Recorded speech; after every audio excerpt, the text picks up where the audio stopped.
was the party prince. He was photographed incessantly, falling out of one nightclub after another. Who rebelled against royalty. He decided he might leave the royal family.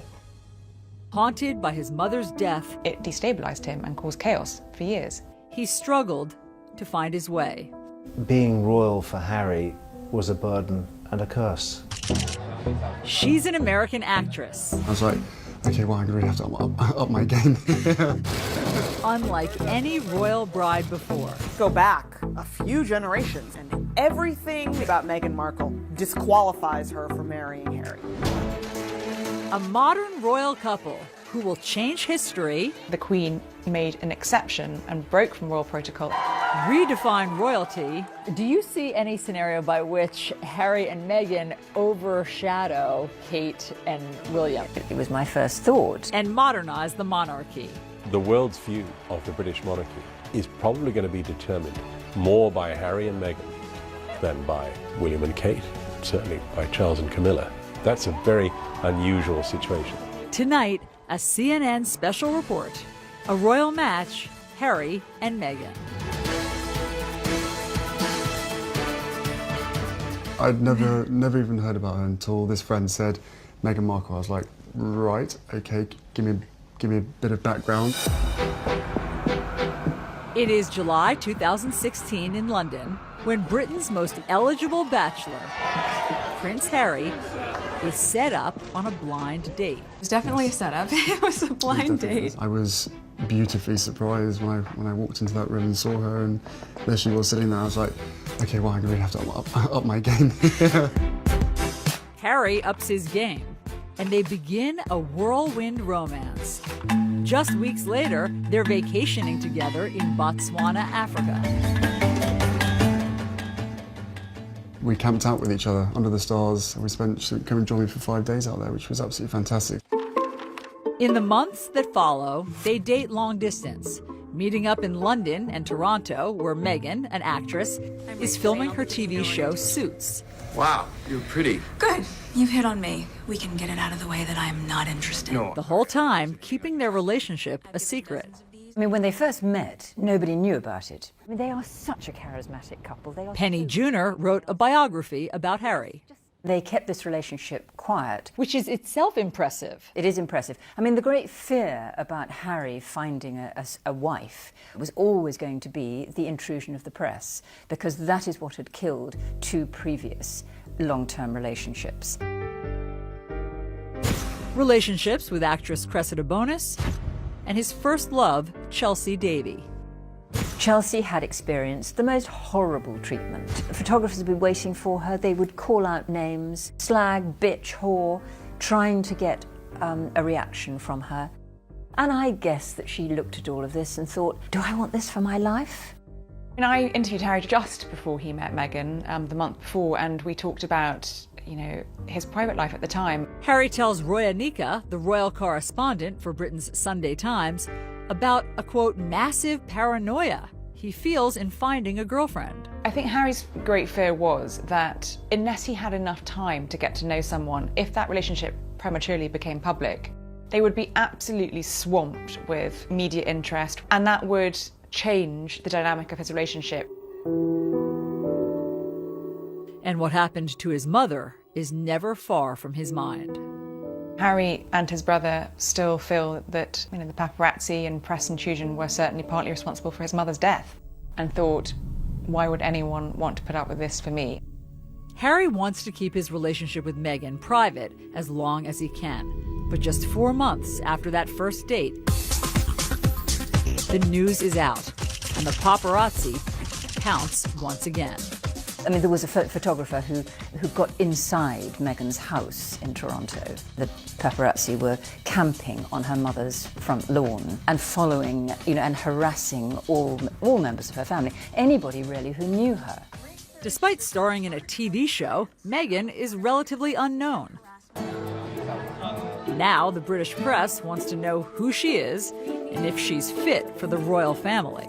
She was a woman who had been married. People were fascinated by the fact that she was divorced. People were fascinated by her background, her acting, a career woman. How would that work, being with someone in the royal family? That's not what we've seen before. They also have not seen someone biracial dating a member of the royal family. And some of the conversation is blatantly racist. There was one newspaper headline saying, "Straight out of Compton," suggesting that she was from a gang-ridden neighborhood. Afua Hirsch is a journalist and recently wrote a book about race, identity, and belonging in Britain. And would Harry be dropping around for tea in gangland, which was very clearly racially loaded. A whole nother issue exploded, which was the number of rather horrific social media racist comments began to flood in from the darkest, vilest corners of the internet. The royal family responds in unprecedented fashion, with Prince Harry's team releasing a statement confronting the, quote, abuse and harassment Meghan is facing. Very unusual for a statement to come out. No one understands this better than Dickie Arbiter. He was press secretary at the palace for 12 years. He made the point, this is not a game. It's not a game, it's people's lives. And he was very angry, and it was a sort of back-off reminder to what they did to his mother. Why is it that you think that Meghan's upbringing, her race, why did that garner so much attention?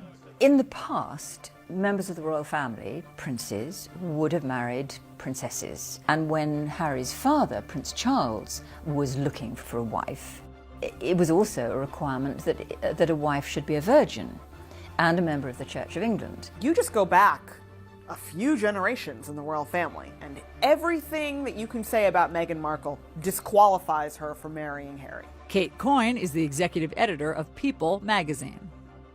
This is precisely why you had Edward abdicating his throne so that he could marry an American divorcee. Elizabeth's sister Margaret was in love with a divorced man and was not allowed to marry him. Wasn't Charles and Diana's wedding and marriage a wake-up call in some ways for the monarchy, that you can try to have somebody perfect, but it has to be chemistry and you have to let the person have the freedom to marry who they want? No, well, I think it was a lesson that they've learned. Harry is desperate for history not to repeat itself, and he's anxious to protect Meghan. Harry's statement was the most romantic thing a member of the royal family has ever done. And I think engagement watch was on from that moment. It was, let's wait for the ring.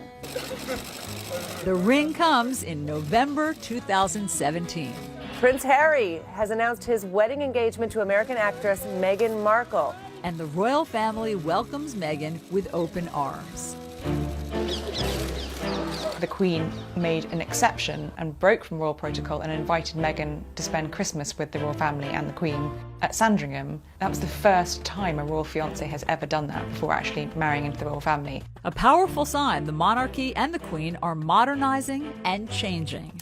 The royal family now is trying to at least be much more reflective of society, and the Queen, first and foremost, wants her grandson to be happy.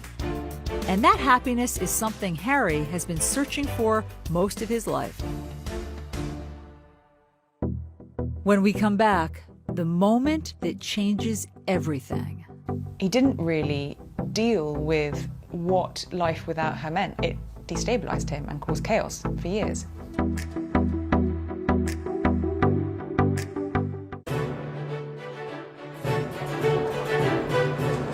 September 15th, 1984. Prince Henry Charles Albert David is born. Harry came into the world very different to his brother, who was heralded as the next in line to the throne of England. But Harry was the spare. Paul Burrell was Princess Diana's butler. So all through Harry's formative years, he always knew that he was second. He was always referred to as the spare, just always second best. And I think that had a profound effect on Harry. His childhood is also impacted by his parents' marital troubles. Harry grew up in a very tricky household. The prince and princess were never happy together, in a marriage that had failed before it even began. And I remember the times when Diana was shut away and quiet or crying, and the boys would write little messages, "Please don't cry, Mummy. and they would put it under the door. When Charles and Diana divorce, it hits Harry hard.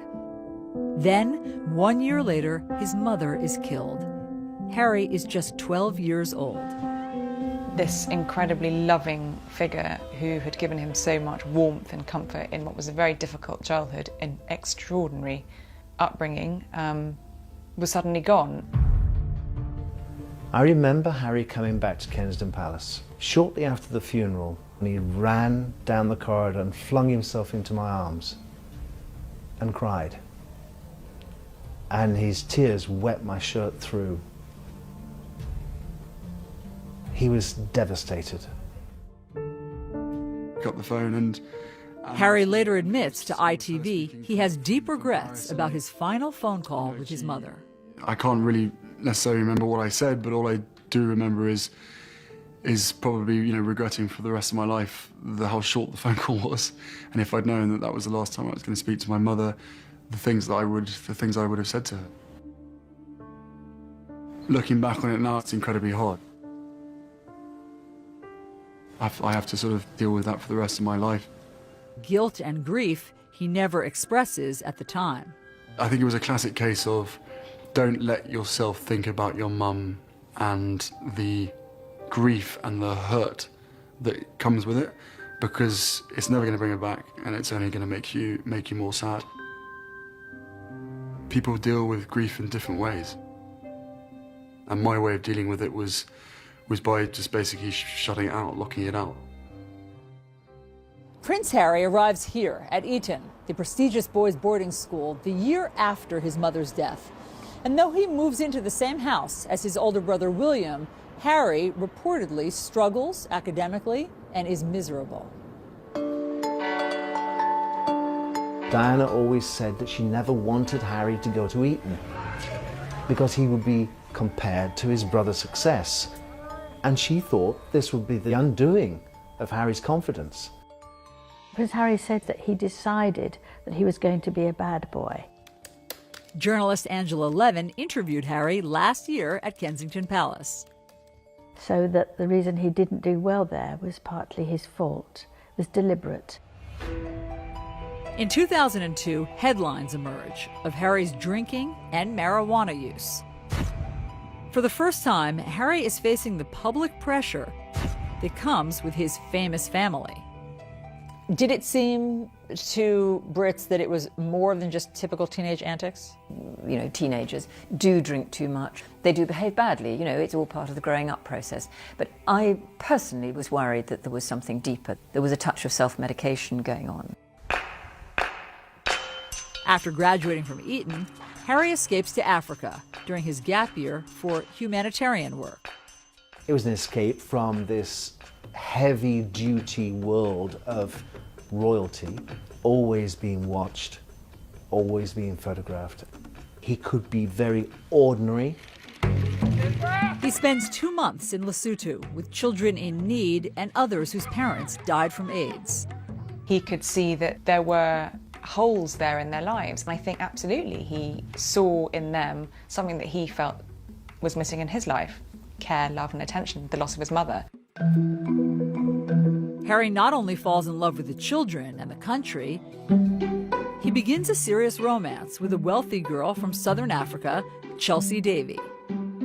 She's very free-spirited, not someone who felt bound by royal protocol or tradition, and also shared his love of Africa, and the two of them travelled extensively throughout Africa together. Chelsea remains a constant in Harry's life for years to come. She also came into his life at a time when he was missing that female figure to support him, and I think Chelsea did that and understood him, and she could understand that he'd been through a very difficult time and was still going through a very hard time. A very hard time that Harry struggles to overcome. When we come back...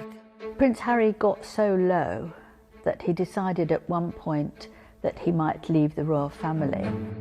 And then Meghan Markle's struggle with her biracial identity.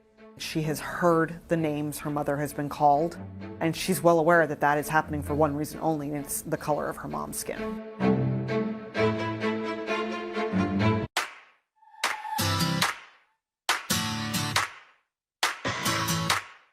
Meghan Markle grows up a world away from the pomp and circumstance of royal life. You hear that someone grew up in Los Angeles and you think about swimming pools and palm trees and Beverly Hills, and Meghan Markle's childhood in LA was not that. Born in 1981, she is the only child of Doria Ragland and Thomas Markle. Meghan's father was a lighting director for a number of shows in the Los Angeles area, most notably Married with Children. He eventually became the director of photography, and that was the sort of behind-the-scenes, less glamorous side of Hollywood. Meghan recounts spending time on the set with her father on The Late Late Show with Craig Ferguson. I grew up on the set of Married with Children every day after school for 10 years. I was there. Wow. I know. It's a very perverse place for a little girl who went to Catholic school, no less, to grow up. Action. Meghan certainly had every reason to be dazzled by TV, film, the whole on-camera experience from a very young age because she grew up around it. We all knew she wanted to be an actress. Christine Knudsen is Meghan's former teacher. She was in the musicals, she was in the plays. She would sparkle when she got on stage, and I think it was just kind of in her blood. She loved it. Despite two loving parents, Meghan struggles with her biracial identity. I think she was kind of grappling a little bit with the sense of her identity and trying to understand who she was. Josh Duboff is a senior writer for Vanity Fair who has covered Meghan. Her father was white, her mother was black. She said when she would fill out forms, there wasn't always a bubble that fit her to fill in. She didn't want to circle the one that was implying that her mother, was more important than her father or vice versa. Meghan's parents go out of their way to make sure she does not feel different, but special. Her dad gave her a sort of Barbie doll family in which there was a black mom Barbie doll and a white dad Ken doll and then a baby Barbie doll in each color. But even that kind of points to how difficult it is to be Meghan at that age because the children were still either black or white. There was no biracial Barbie baby doll for Meghan. While the Markle household deals with race head-on, years of built-up racial tensions in the country explode right in Meghan's backyard. She was driving, I think, with her mom, and I think there was like debris, and she thought it was snowing, and then she realized it was actually the LA riots. Riots that erupt when 4 white police officers are acquitted in the beating of a black man, Rodney King. A moment Meghan says impacts her at a young age. It definitely opened Meghan's eyes to the fact that this was a world that was not always going to treat her fairly and was not always going to be kind to her or to her family. I was teaching here at the time, and I think it destroyed kind of that feeling that LA is this wonderful place to live and you have all these different kinds of people and we all get along, and then this just kind of smashed that. It's a grim reality for an 11-year-old to face, and one that would always be present. Meghan witnessed her mother experiencing racism. She has heard the names her mother has been called, and she's well aware that that is happening for one reason only, and it's the color of her mom's skin. Meghan's early experiences with discrimination are not isolated to race. While watching TV advertisements for a class project, one commercial stands out to her. Women are fighting greasy pots and pans. In the ad, they implied that the product was just for women who were going to be at home doing the cleaning. 11-year-old Meghan tells Nick News what she thinks. I don't think it's right for kids to grow up thinking these things, that just mom does everything. She was irate because she thought, my dad does dishes. It's not just women who do dishes. Why would it be women across America? And she wrote a letter. So I was wondering if you would be able to change your commercial to people all over America. And wouldn't you know it, it worked. The gloves are coming off. People are fighting greasy pots and pans with Ivory Clear. It had to have been such wonderful reinforcement for her at such a young age that she could make a difference, that she could take a stand and have her voice heard and not be dismissed. When we come back, Prince Harry and the burden of royalty. She really did love him, but being with Harry and the huge circus that came with it was overwhelming for her. She didn't want to be a princess. I don't think any sane person wants to be a princess.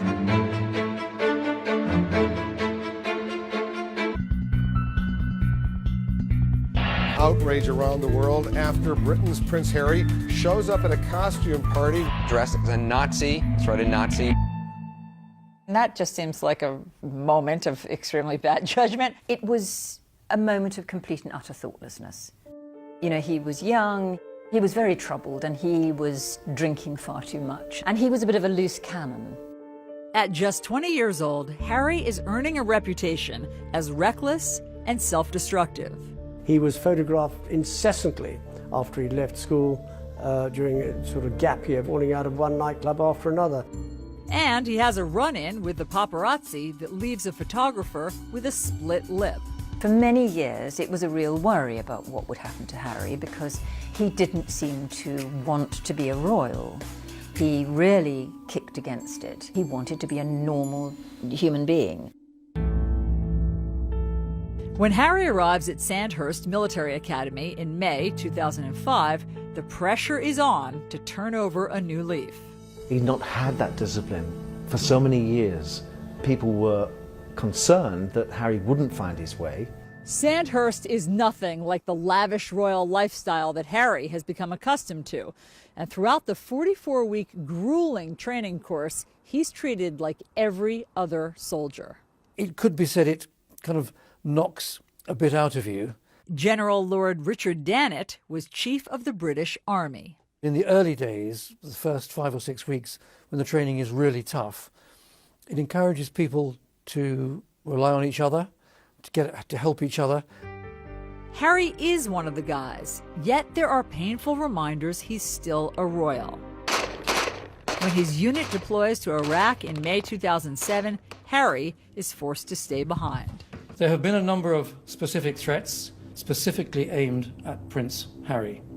And it's for that reason that I've decided that the risk to Prince Harry is too great. I think when he was told he couldn't go, it was a really low point for him. I didn't sort of join the army thinking that I was never going to go on operations. It was very hard, and I did think, well, clearly one of the main reasons that I'm not allowed to be going is because of the fact of who I am. But months later, a secret deployment to Afghanistan gives Harry a taste of the front lines. As far as I'm concerned, I'm out here as a normal JTAC on the ground and not Prince Harry. It's very nice to be sort of a normal person for once. I think this is about as normal as I'm ever going to get. It was pretty much a turning point in his life, but I think he realised the seriousness of life, really rose to the responsibilities. But after 10 weeks on the ground, his mission is leaked, and Harry is immediately evacuated. It wouldn't have taken Taliban or others long to have searched around and perhaps found where he was. So there was a risk to him, but I think also if there was an increased risk to him, there was an increased risk to the other soldiers who were around him, and the only sensible and safe thing to do was to bring him back. He was very angry. To use the words of his private secretary, he was boiling mad, and he sort of headed for the gutter. What did that look like? He started drinking very heavily. He was fed up with who he was. Who he was is also causing tension in his relationship with his longtime girlfriend, Chelsea Davy. She really wasn't that fussed at all by the trappings that came with Prince Harry. In April of 2011, Harry brings Chelsea here to Westminster Abbey for the wedding of his brother, Prince William, and Kate Middleton. There are 1 million people lining these streets, and millions more watching on TV around the world. It's an intense spotlight that Chelsea struggles to cope with.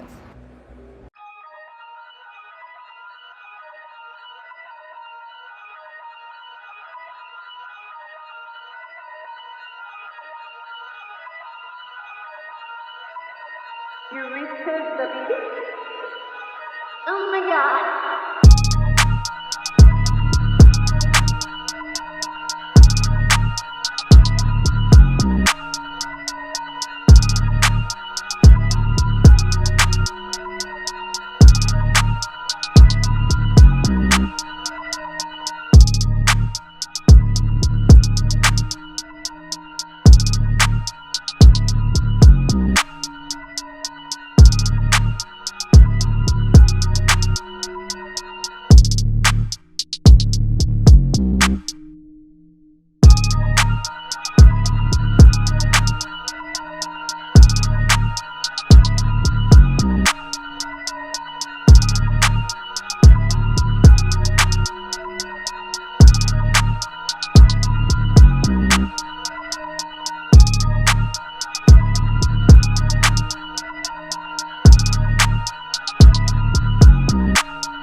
And actually she was very determined that that would not be her life, and she wanted a career of her own, and ultimately I think that was one of the things that ended their relationship. She didn't want to live inside the goldfish bowl. Harry does not either, and he is determined to return to the battlefield. When he came to see me, he sort of sat rather slumped in a chair and said, "The trouble is, I can't be like a normal young man." But that time in Afghanistan had given him 10 weeks to be a normal young man, and he desperately wanted to replicate that again. And he accepted, and his private secretary accepted, but probably the only way he could go back was within the anonymity of being inside a helicopter, and he'd therefore need to learn to fly a helicopter.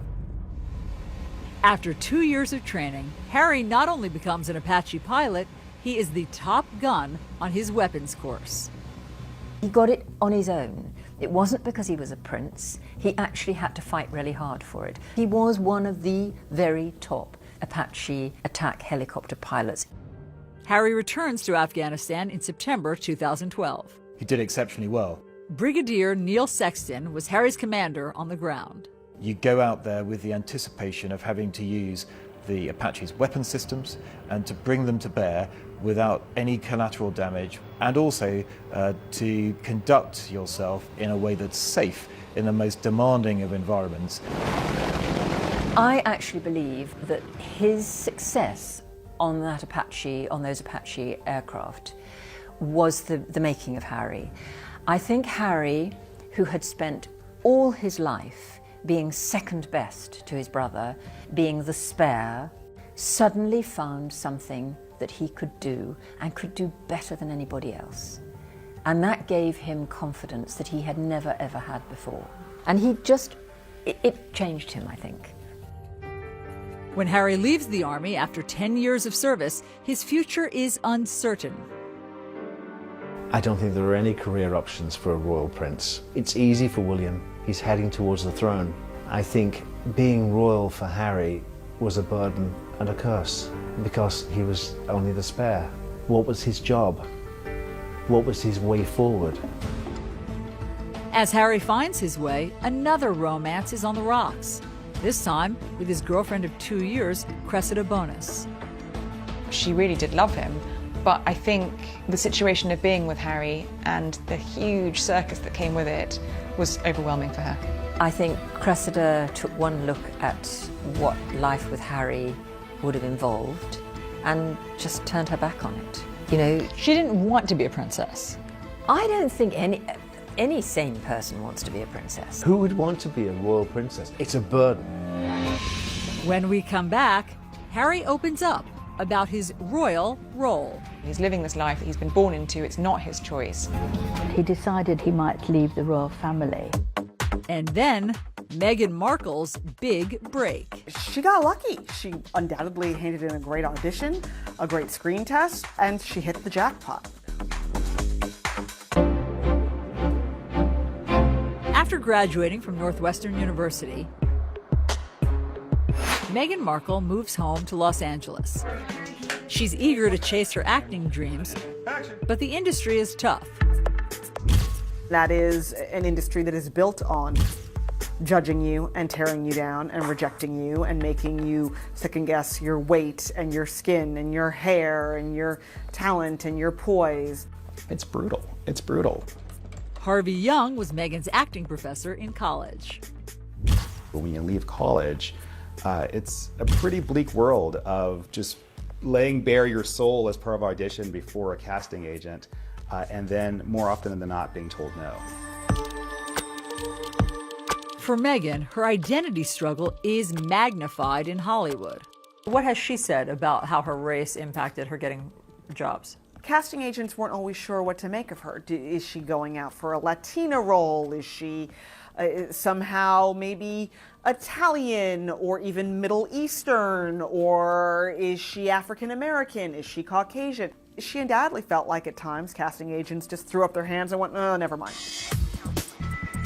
Passed over for big roles, Meghan does get some small parts. Thank you. So what's going on here? What do you mean? What I mean is, like, you're way too cute to be just a FedEx girl. Maybe she'd have one scene or be there for one moment. I think she was on a bunch of TV shows, Fringe, Beverly Hills 90210. She was famously a deal or no deal girl. She had her little moment opening one of the briefcases. She has said that her 20s were brutal. Meghan struggled a lot. To become a successful actress, to be able to make a living, that's like winning a lottery ticket. I mean, the number of forces that have to combine to get you even the smallest scrap of success are so astronomical. Meghan auditions for 10 years. And then, at 29, she lands a significant role. Female lead on USA Network's legal drama, Suits. Is this all a joke to you? Because I take my job seriously. She got lucky. She undoubtedly handed in a great audition, a great screen test. She had excellent chemistry with her co-stars, and she hit the jackpot. Suits is an instant hit. Suits radically changed Meghan's life. First and foremost, she was now making more money than she had ever made before, ever. As the show achieves success, Meghan makes big changes in her life, including ending her 2-year marriage to Hollywood producer Trevor Engelson. When they met, she was still largely an aspiring actress. He was an aspiring producer. They were essentially at the same place in their careers. And then Suits really took off, and they weren't going in the same direction anymore. She was filming in Toronto. He was in Los Angeles. There were thousands and thousands of miles between them. Determined to use her position for good, Meghan spends her free time advocating for women. During a panel discussion, Meghan recounts how the success of the show emboldened her to stand up for herself. Every script seemed to begin with, Rachel enters wearing a towel. And I said, nope, not doing it. At a certain point, you feel empowered enough to just say no. She wanted to encourage other women to feel like they could speak up in the same way. And Meghan uses her fame to fight for women's equality across the world. As an ambassador for the nonprofit World Vision, Meghan travels to a remote village in Rwanda, where young girls walk hours every day to access clean water for their families. This is the water that she's going through all this work to get. But all that changes when the World Vision team builds a new well. These girls are able to stay in school because they aren't walking hours a day to go and get water, and this clean water source has changed the entire community. She has a sense that if she's been given a platform, if she has some influence, that there's a responsibility she has to use that for good. Laura Dewar is the Chief Marketing and Development Officer for World Vision. And she travels with Meghan to India in January of 2017. They visit local businesswoman Suhani Jalata in Mumbai, where the lack of sanitary products and the stigma around menstruation keeps young girls out of school. Suhani's created a business where they make maxi pads. They manufacture them, and then she has a team of effectively salespeople that go door to door talking to women about how they handle menstruation. Meghan comes home and writes an essay in Time magazine drawing attention to the barriers to education for girls across India. And she continues to mentor Suhani to this day. She's really more than happy to, have a call and just talk about the issues that we might be experiencing or any help that we need from her, whether it's in terms of fundraising, in terms of marketing, or any kind of support like that. This is not a celebrity who floats in, who needs a platform issue to associate with their quote-unquote brand. This is a woman who's had a desire to help in some way for a very long time, promote the faces and stories of women, and to begin to elevate them. When we come back, Harry and Meghan and the future of the monarchy. Do you see any scenario by which Harry and Meghan overshadow Kate and William? Oh, yes, I do. It was my first thought. This could be a problem.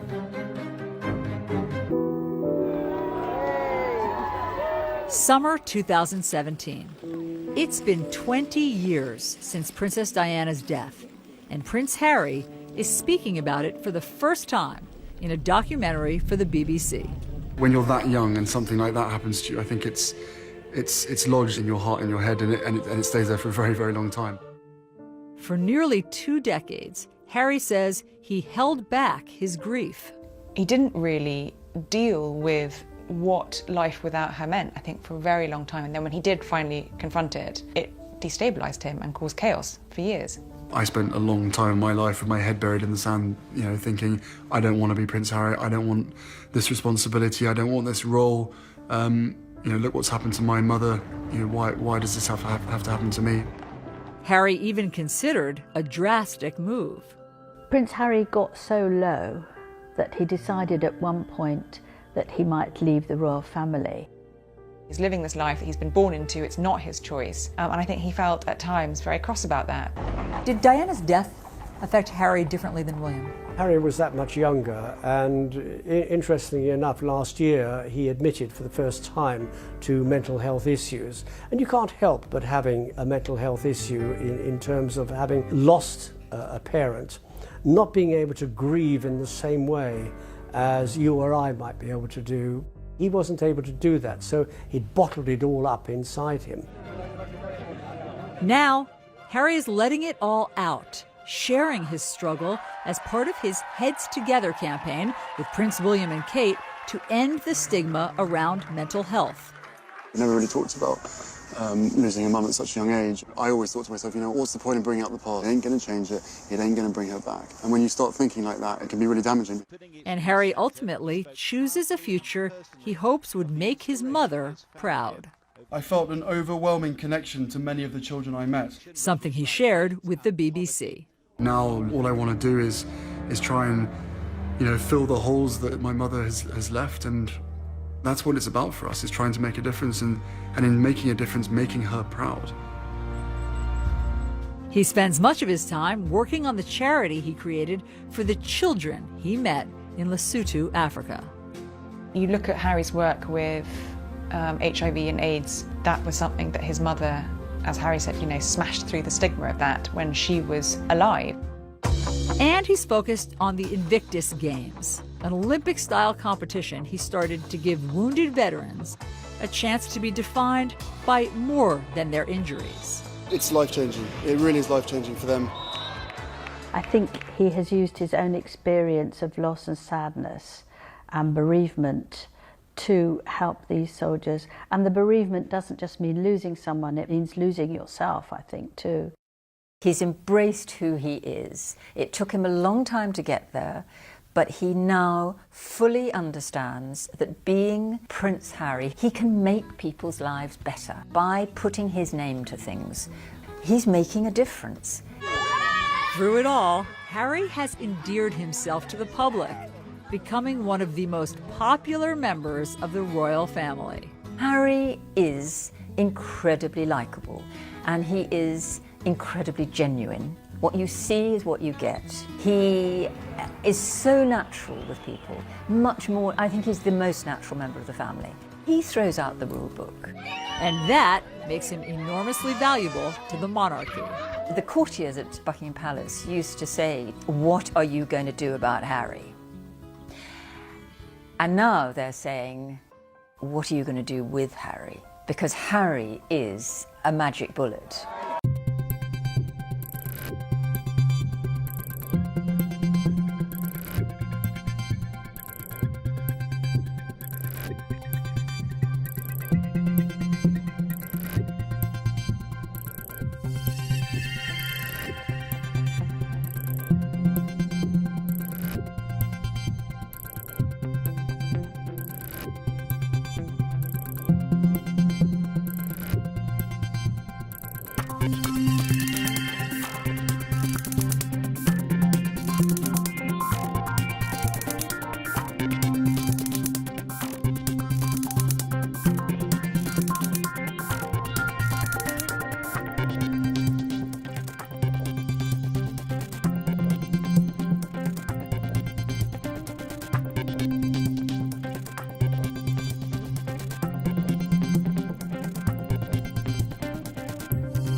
As Harry helps carry the monarchy forward, he will continue to do things his own way, like proposing to the woman he loves, not someone British royalty might expect. I think it's a wonderful coincidence that Harry has fallen in love with somebody who is American, mixed race, divorced, and a career woman. She is very representative of our society today, and I think that makes the monarchy much more user-friendly. And in Meghan, Harry has found someone who can cope with the role and is not afraid of the spotlight. Meghan was utterly enchanting when she appeared for the first time in Nottingham. She behaved as though she'd been doing it all her life. On Saturday, May 19th, Harry and Meghan will get married here on the grounds of Windsor Castle in St. George's Chapel. It will be a very traditional wedding for this very modern royal couple. Meghan and Harry love story is a terrific story. It has unlimited fairy tale appeal. I heard you were amazing in Chicago. She does what she feels comes naturally. And Harry is the most relaxed member of the royal family. Do you see any scenario by which Harry and Meghan overshadow Kate and Oh, William? yes, I do. I do. I mean, this is immediately was my first thought. You know, this could be a problem because Harry and Meghan are a very compelling couple. They're very charismatic and very relaxed and easy. The cameras will follow them. William and Kate there's a much more rigidity to them, as possibly there has to be because he is going to be king. To some who have known the family well, Harry and Meghan will play a critical role in the monarchy's future. The world's view of the British monarchy is probably going to be determined more by Harry and Meghan than by William and Kate, certainly by Charles and Camilla. That's a very unusual situation. The royal family need Harry to bridge the gap between the people and the monarchy, because without that connection, the royal family wouldn't survive. As he has his whole life, Prince Harry will likely continue to be a star in the royal show. With his irresistible appeal, down-to-earth charm, and, like his mother, a natural ability to connect. With Meghan by his side, this modern royal couple are on course to redefine Britain's most famous family and change the monarchy forever.